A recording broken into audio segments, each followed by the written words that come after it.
दोस्तों, महाभारत की कई रोचक कहानियां हम सुनते आ रहे हैं। महाभारत युद्ध जीतने और पांडवों को तबाह करने के लिए दुर्योधन ने कई चैलेंज लिया, जिसका अंजाम एक भव्य युद्ध के रूप में सामने आया। अगर हम कहें इस युद्ध के पीछे ना द्रौपदी का कारण था और ना ही दुर्योधन का लालच, तो सोचने वाली बात होगी कि आखिर इस युद्ध के पीछे का असल कारण क्या था। तो आइए मिलकर जानते हैं महाभारत युद्ध का असली कारण क्या था।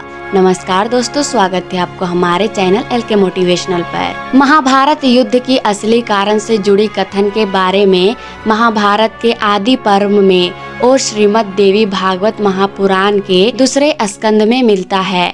पौराणिक कथा के अनुसार पिछले जन्म में महामहिम भीष्म के पिता शांतनु इक्ष्वाकु वंश के राजा अभिषेक वो बहुत धर्मी और तपस्वी राजा की श्रेणी में आते। एक बार उनकी कठिन तपस्या और धार्मिक आचरणों को देखते हुए ब्रह्मा जी ने उन्हें ब्रह्मलोक बुलाया। ब्रह्मलोक में महाभिषेक अपने स्थान पर बैठे, पार्षद गंधर्वों और दिव्य उपस्थिति। तभी देव भाषा में वायु के तेज से देवी गंगा का आंचल उड़ गया और सभी देवताओं ने अपनी आंखें झुका ली।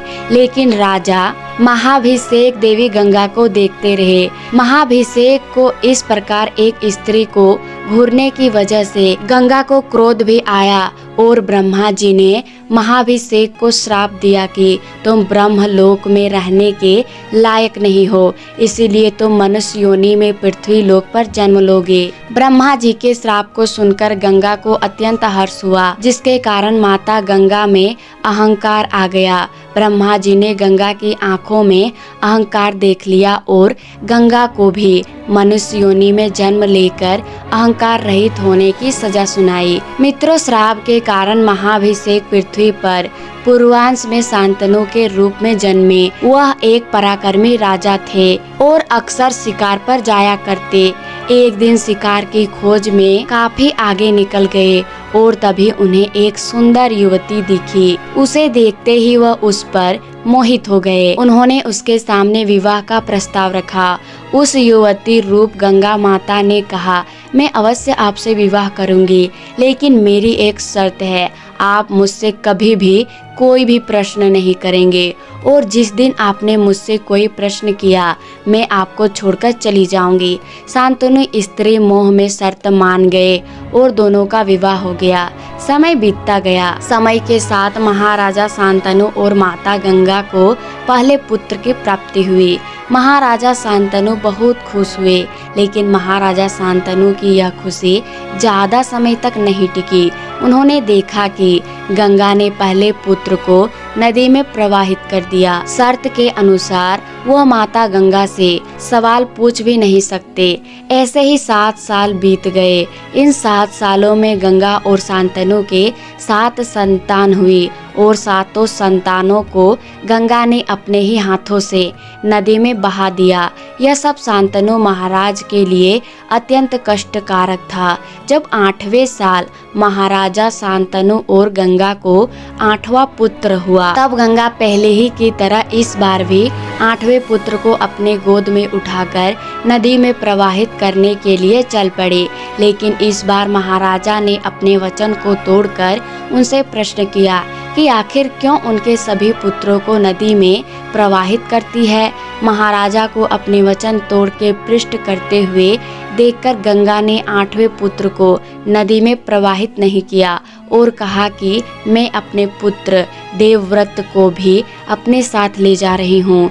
मैं इसका पालन पोषण करूंगी और जो यह वीर योद्धा ज्ञानी हो जाएगा तो आपके पास आपके पुत्र को पहुंचा दूंगी।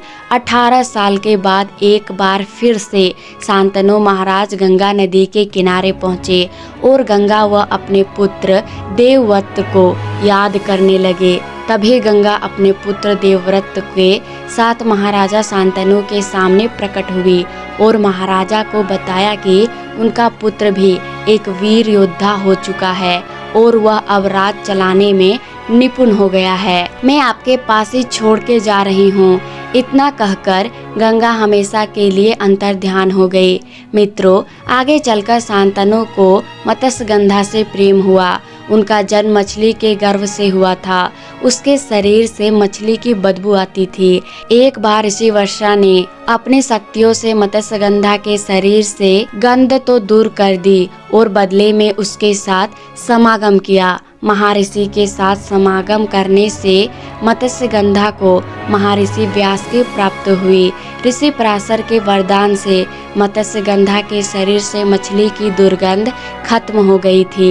इसके बाद वह सत्यवती के नाम से प्रसिद्ध हुई। सत्यवती को देखा तो वे मोहित हो गए। बाद में शांतनु के पुत्र देवव्रत ने सत्यवती और शत्रु का विवाह करवाया। पिता मोह में इस विवाह के लिए देवव्रत ने आजीवन ब्रह्मचारी रहने की प्रतिज्ञा की थी और सत्यवती को वचन दिया था कि उसकी संतान ही हस्तिनापुर का राजा बनेगा। इस प्रतिज्ञा के कारण ही देवव्रत का एक नाम भीष्म पड़ा। इसके बाद शांतनु और सत्यवती के 2 पुत्र हुए, चित्रागदा और विचित्र। वीर चित्रागत की गंधर्व युद्ध में मृत्यु हो गई और विचित्र वीर का विवाह अबालिका और अंबिका से हुआ। विचित्र वीर की दोनों से कोई संतान नहीं हुई और वह भी चल बसा।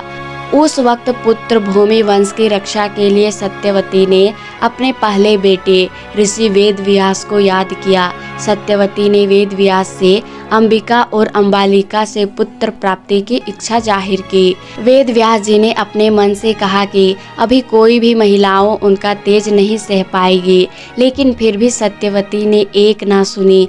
जिसके बाद अंबिका गर्भ से वेदव्यास ने अंधे याथाकरम तीर्थराष्ट्र और पीलिया के रोगी पांडु नाम के पुत्रों का जन्म हुआ। इसीलिए सत्यवती को महाभारत युद्ध का कहीं न कहीं कारण माना जाता है। तो आपने देखा कि महाभारत युद्ध की नींव मोह के बल पर खड़ी हुई, फिर चाहे वो स्त्री मोह हो, पिता मोह हो या संतान मोह। दोस्तों, अब आप तो जान गए होंगे कि महाभारत युद्ध का असली कारण कौन था। हमें कमेंट करके जरूर बताइए कि आपको वीडियो कैसी लगी। अगर आपको ये वीडियो पसंद आई तो उसे लाइक और शेयर जरूर कीजिएगा। अगर आपने हमारे चैनल को सब्सक्राइब नहीं किया तो जरूर कीजिए। राधे राधे।